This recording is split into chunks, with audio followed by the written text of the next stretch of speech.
chegar no alcance. Vai lá, Gabriel. O Gabriel alcança. Ok. Vai lá. Não tira foto. Por favor, desliguem as suas câmeras. Continua. E agora vamos começar o primeiro cirquinho Bora, da Porta Quebrada. Ok? Hoje teremos um mágico. Esse é o mágico. É, o mágico, por favor, suba ao palco. Eis o nosso mágico, Gabriel. Ok, Gabriel, pode ser. Vai descer. Oi. Bom dia. Palmas pro... Palmas para o mágico! Palmas pro Aê! mágico. Por favor. Meu primeiro truque é tirar as coisas da cartola. Ah, coisas da cartola. Oh! Opa! Ê, é mágica! Olha! Nossa, e essa caixa tá pequena e tá saindo muita coisa. Nossa! Nossa!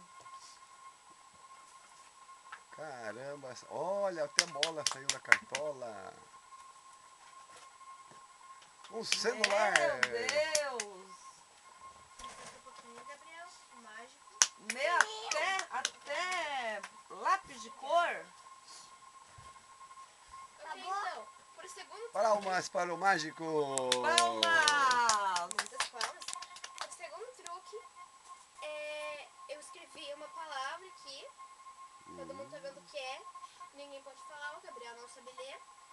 Gabriel, isso aqui foi combinado? Creio que sim. Não. Não foi combinado. Não porque existe eu escrevi combinação, antes, só que é você não segredo. Sabe, você não sabe ler. Isso. Ok. Alguém... Ó, todo mundo... Silêncio. Silêncio total na plateia. Gabriel, o que tá escrito aqui? Casa. Aê! Adivinhou! Parabéns! Eles sabem tudo! Guarde ali. Ai, calma aí.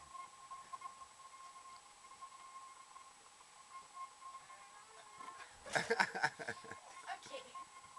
Eu sei que isso é pesado, né? Ok. É isso aí. O Gabriel conseguiu me levantar. É Ele é levitação, mágico! levitação.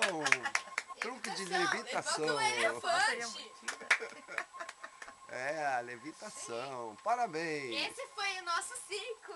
Circo da Porta Parabéns! Quebrada. Aê! Recomendem aos amigos. Parabéns! Parabéns! Deem parabéns ao nosso mágico. Parabéns! Bate palma, gente! Aê! Aê! Bate palma lá! Bate palma, quero ver! Bate palma. Agora vai fazer a tua mágica lá. Vai fazer a tua mágica. Ele não Tem tem mais? número? Não Não. tem número. Coitado. Você não quis fazer uma mágica? Eu não. Não. Nada. Que coisa louca, gente. Parabéns pro Muito Circo bom, Mágico. Muito bom. Parabéns pro Circo Mágico. Circo da Casa Quebrada. Da Porta Quebrada. Da Porta Aê, Quebrada. viu? Muito